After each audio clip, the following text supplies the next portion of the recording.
जोङो BPF दोलो सलायनायाव मोनसेबो मोनथाय मोनाखै आरो दा जोंहा फेरेंगा सारा नैबे खिखरसालिखौ फैनानै बिथाङा फिथाखौ हासफैदों बेबादि जोङो खुनु दिन बेला फैनायखौ नुफेराखै आरो बिनिफ्राय दा मोनबावदों जोङो आरजसालि बेबो 2.5 लाखनि बेबो मोनबाय आरो खिखरसालि बेखौबो जों मोनबाय आरो दा लामाया जानो फैगासिनो दङ 1,23 लाख बे प्रमद सार बिथां दैथायहरनायाव जों बेखौनो मोनगासिनो दङ आरो बिथाङा आरो साबसिन मावबावगोन होननानै आं मिजिंथिदों आरो बे सुबुंफोरा माने दस्राथिं थांनो हानायखौसो सानगासिनो आरो बेले बेजे बोखावनानै बे सरखारखौ बोरै सिफायनो हागोन नैबेखौसो थांखिना दं आरो दा ओंखायनो जोंनि मानसिफ्रा खौसेयै मदद खालामनानै ज' जायो जेनेबा आं बेखौनो मिजिंथियो। सरकाराथ' माने थाबैनो सलायनाय लोगो लोगो गासिबो साक्सेसफुल मावनो हाया नालाय ओंखायनो लासै लासै बिथाङा मावलांगासिनो दङ। जोंनि सरकाराथ' एसे फ्रायनो बांद्राय मोजाङै सोलिलांबाय थानायखौ जों नुनो मोनाखै मानो होनना बुङोबा थांखि लाबाबो थांखिखौ साक्सेसफुल मावनायखौनो जों नुनाय जायाखै आरोखि दा बेवहाय जों पाब्लिकआ रायजो राजाफ्रा एसे अजद खालामनाय जादों। सरकाराव प्रमद बर' सार दैदेननाय सरकारा फ्राय 4 बोसोर खावसेल' जादों बेवहायनो दिनै बिथाङा जोबोद मोजां सान्थि प्रतिष्ठा पाब्लिकनि थाखाय सान्थि अनुस्थान गासिबावबो बयजोंबो मोजां मोनजानाय हाबाफारिखौ बिथाङा मावफुंनो हाबाय जितु 17 बोसोर सोलिबोनाय बै सरकारा थाबावोमोनब्ला दिनै बे जोंनि थासारिया बहुद दुंदुं हाव थासारि जालांगौमोन दिनै सिलाय भारतनि गुलि आवाज खोनाला जेरैथिंबो थां जेरावबो जों हर थानो हायो मोना गुनाब्लाबो जोंहा जेबो दावराव दावसि जों गिनांगौ गैलिया दा जोंनि सार प्रमद सार दैदेननाय सरकारा बहुद सान्थि जाबाय आरो गोबाङानो बाख्नायसोदों जोंबो दिनै प्रमद सारखौ जों बाख्नायनानै लानांगोन जे जोङो बेहाय 17 बोसोर बिथांमोननि खुंथाय खुंनायावहाय जोंनि बे आस्राबारि ओनसोलाव मोनसेबो डेभेलपआनो गैयामोन 17 बोसोर बिथांमोना रायजो सासन खालामदोंब्लाबो बे जोंनि आस्राबारि गामियाव मोनसेबो उन्नति डेभेलप जायाखै दिनै जों लामा मोननो हायाखै बिथां सार प्रमदमोननि अननायाव जों दिनै सिसि ब्लक लामा मोननो हाबाय दिनै जों खिखरसालि मोननो हाबाय आरो रायजोनिनो जोंनि बाथौ थाननि वाल बाउन्डारि मोननो हाबाय दिनै आरो लामा जानो फैगासिनो दं जोंहा सारनिनो अननायाव 1,23 लाखनि सिसि ब्लक बिथां सारनि अननायावनो दिनै बे जोंनि ओनसोलाव लामा फैगासिनोबाव बिटिआरनि खुंगिरि प्रमद बर' बे प्रमद बर'नि जे सोरखार सालायनाय आरो बे सोरखार सालायनायनि जौगाथाय बिथिङाव गुबुन गुबुन जायगाफोराव बे समाव बिथांनि जे खामानि दैथायहरनाय थामहिनबा खामानि हरनाय बेयो खना खनला जायगायाव सौहैदोंना सौहैयाखै बेखौ बड'लेण्ड बुब्लिनि गेजेरजों संदाननाय हाबाफारिखौ जों लाबाय थादों थिग बेबायदिनो आं दङ चिरां जिल्लानि सिङाव थानाय 14 नं चिरां दुवार बियाबनि सिङावनो नैबे समाव आस्राबारि गामि बे गामियाव दङ मोनथिनो थाखाय नाजागोन थारैनो प्रमद बर'आ जेरै खोथा होदोंमोन थिग बेबायदिनो खामानि मावनो हागोन ना हायाखै बिथांनि जे अनसुंथाइफोर होनाय बे होनाया बे गामियाव सफैगोन ना सफैयाखै बेखौ मोनथिनो थाखाय आं नाजागोन गामिनिनो गाहाय बिथांमोना दं बिथांमोननिफ्राय आं गोबां बाथ्राखौनो मोनथिनो थाखाय नाजागोन जिहेथु नोंथांमोननि आस्राबारि गामियाव प्रमद बर'नि दैथायहरनाय माखासे माने जिहेथु स्किम फोसावना होनाय जादों बेखौ सौफैगोन ना सफैयाखै नोंथांमोननि गामि दा जोंनाव सारनि दैथायहरनाय थाखाय जोंनाव सिसि ब्लक मोनबाय जोङो आरो बिनिफ्राय दा मोनबावदों जोङो आरजसालि बेबो 2.5 लाखनि बेबो मोनबाय आरो खिखरसालि बेखौबो जों मोनबाय आरो दा लामाया जानो फैगासिनो दङ 1,23 लाख बे प्रमद सार बिथां दैथायहरनायाव जों बेखौनो मोनगासिनो दङ आरो बिथाङा आरो साबसिन मावबावगोन होननानै आं मिजिंथिदों आरो जिहेथु बाथ्रा बुंनाय जायो जे प्रमद बर'आ जेबो खामानि मावाखै जायगा जायगा खामानि मावनो हायाखै दा नोंथांमोननि जायगायाव जिहेथु मावनाय बाथ्राखौ नोंथाङा जिहेथु मख'दों थारैनो जायबा बिथांमोना बुंदों जे प्रमद बर'आ रायजो राजाफोरनो होआखै प्रमद बर'आ खामानि मावनो हायाखै दा बे बुंनाया बेसेबां सैथो होननानै सानो बेथ' मानसिफोर बुंनाया असैथो आरो बे सैथोजों मावलांगासिनो जों मोनदों आरो मावदों होननानै जों साननानै दं आरो दा बिथाङाथ' मावगासिनो सारा दा मावबावलांगोन होननानै जों मिजिंथिदों आरो दा बेवहाय सिगांनि सानाव जिहेते नोंथांमोननियाव जिहेते गोलाव सम सोरखार खालामबाय BPF राजखान्थि हानजा बिथांमोना नोंथांमोननि बा बिटिआर ओनसोलखौ दैदेनबाय BTC ओनसोलखौ दैदेनबाय बै समाव नोंथांमोना मा सुबिदा मोननाय एज ए नोंथांमोननि नैबे 14 नं चिरां दुवारनि नैबे आस्राबारि महरै जोङो BPF दोलो सलायनायाव मोनसेबो मोनथाय मोनाखै आरो दा जोंहा फेरेंगा सारा नैबे खिखरसालिखौ फैनानै बिथाङा फिथाखौ हासफैदों बेबादि जोङो खुनु दिन बेला फैनायखौ नुफेराखै आरोखि जोङो दा जोंहा बिथाङा जोंनाव फैनानै बे खिखरसालिखौ मुखुलि बानायफैदों आरो जिहेते सोरखारखौ बुंनाय जादों जे खामानि मावनो हायाखै होननाय बै बुंनाय सुबुंफोरखौ मा बुंगोन बे सुबुंफ्रा माने दस्राथिं थांनो हानायखौसो सानगासिनो आरो बेले बेजे बोखावनानै बे सरखारखौ बोरै सिफायनो हागोन नैबेखौसो थांखिना दं आरो बिसोरो दा ओंखायनो जोंनि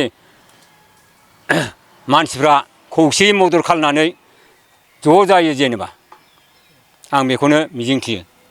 गामिनिनो सासे सुबुं दङ बिथांनिफ्राय आं मोनथिनो थाखाय नाजागोन जिहेते बाथ्रा बायदि खोथा होनाय बायदियै बिटिआरनि जाखिनि सोरखार थामहिनबा प्रमद बर' दैदेननाय सोरखारा बे समाव हाबाफारिखौ गुबुन गुबुन जायगाफोराव मावनो हामारदों नोजोरदों नुनो मोनदों ना हामाराखै बिथाङा आच्चा जोंनि प्रमद सारा दा बर्थमान गाव सरकार सलायनायाव एसे मोजाङैनो फारि फारि सोलिबोगासिनो दं बेखौ जोङो रायजो राजाफ्रा नुगासिनो दं आरो दा सरकाराथ' माने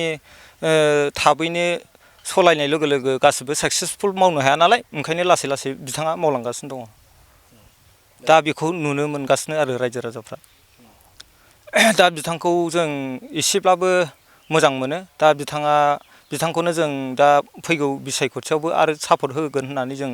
आसा खालामगासिनो दङ बयखौबो रायजो राजाफ्रा बेबायदिनो प्रमद सारजोंनो एसे लोब्बा लाबावगोन आरो बेखौनो जौगाहोहरबावगोन होननानै बयबो आसा खालामगासिनो दंगासिनो जिहेते प्रमद बर'आ गोबां बिथांखिफोर लानानै खामानि मावदों गियाननि सोरां आलारि सोरां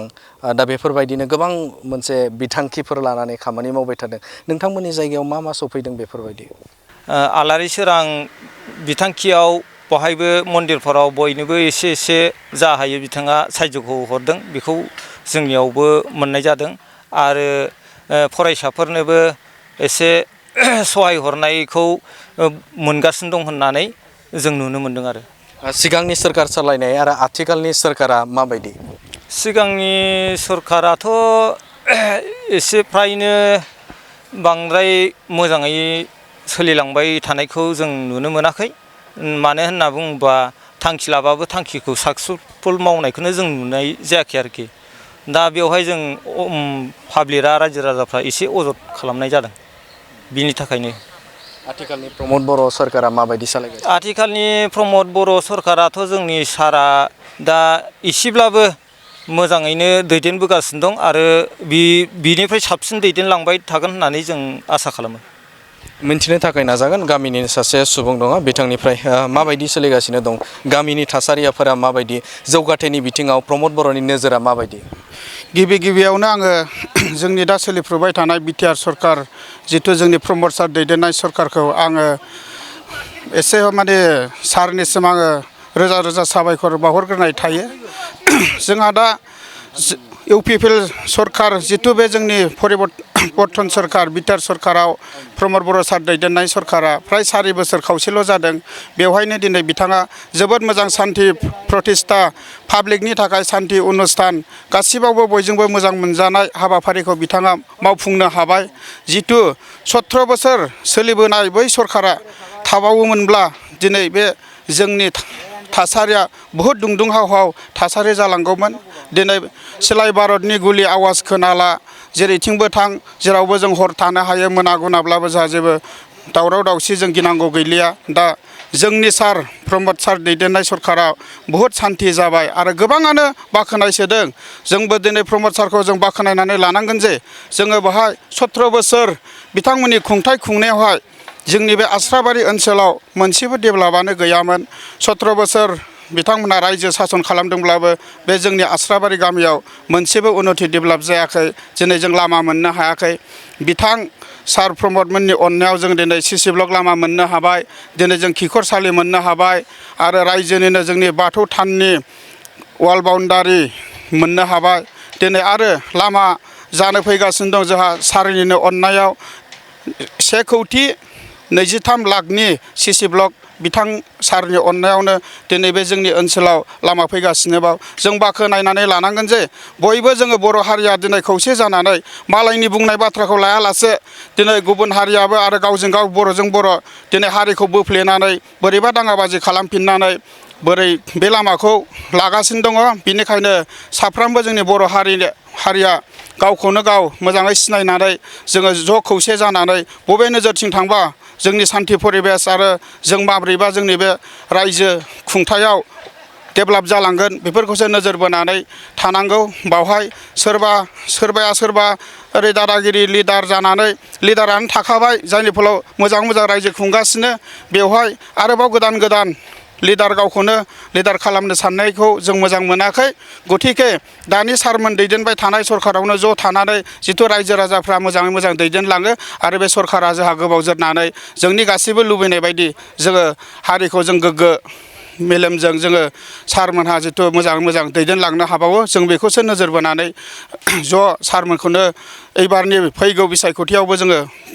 सारमोनखौ ज' बोलोयै सोलोयै जोङो देरहाहोगोन दा गासैबो रायजो राजाफोरखौ आं खावलायहरो जोंनि इउपिपिएल सरकारावनो नोंथांमोनहा फैगौ बिसायख'थियाव काउन्सिल इलेक्सनाव ज' भट होलायनानै आरोबाव गोदान जोंनि बे प्रमद सारखौनो जोङो फिन चिफ महरै जों बानायफिननांगौ बेखौ आं आसा मिजिं थाहरो दा बेखिनिखौनो बुंनानै आं सारमोननिसिम रोजा आंनि अननाय आरो सिबिनाय इसोरनिफ्राय बोर बिनानै सारमोनहा गोलावथार रायजोखौ खुंलांनो मोनबावथों जितु बिथांमोनहा दिनै हाग्रामा सारमोनहा 17 बोसोर खुंथाय खुंदोंब्लाबो बिनि बांसिन सारमोन प्रमद सारमोनहा गोलावथार सरकार खुंनो हाथों आं बेखौ इसोरनियाव आर'ज गाबनानै सारमोननिसिम फिन खेबसेबाव आंनि गोसो गोरबोनिफ्राय खुलुमनाय अननाय जासिहरबाय गोजोन्थों थारैनो मख'नांगोन जे 14 नं सोरांदुवार बियाबनि सिङाव थानाय नैबे आस्राबारि गामि बे आस्राबारि गामियाबो बे समाव जानगार जानानै थायाखै जौगाथायनि बिथिङाव बे समाव प्रमद बर'नि जे खोथा होनाय बायदि बे समाव सौफैदों बिथांनि रादाय होनाय बायदि खामानिफोरा सौफैदों बाथ्राखौ बे समाव रायजो राजाफोरा रोखायै फोरमायथिदों दा बिथांमोना फोरमायथिदों जे बे ओनसोलाव बा आस्राबारि गामि महरै बे समाव सिसि ब्लक लामानिफ्राय लानानै खिखरसालिनिफ्राय लानानै आरो बिथांमोना बे समाव जौगाथायनि मोनफ्रोमबो आयदाखौनो प्रमद बर'आ बिथांमोननि गामियाव दैथायहरदों बा मोनदों होननानै बिथांमोना फोरमायनायखौ नुनो मोनदों थारैनो बड'लेण्ड बुब्लिनि गेजेरजों बे समाव रोखायै फोरमायथिनो नाजादोंमोन जे थारैनो प्रमद बर'आ बुंनाय बा खोथा होनाय बायदि बे समाव मावफुंदोंना मावफुङाखै रादायखौ बिथाङा बे समाव लाखिगोन ना लाखियाखै बे बाथ्राखौ मिथिहोनो नाजानाय बे नाजानाय हाबाफारिखौ नोंथांमोननि गेजेराव दिन्थिबाय गोजोन्थों।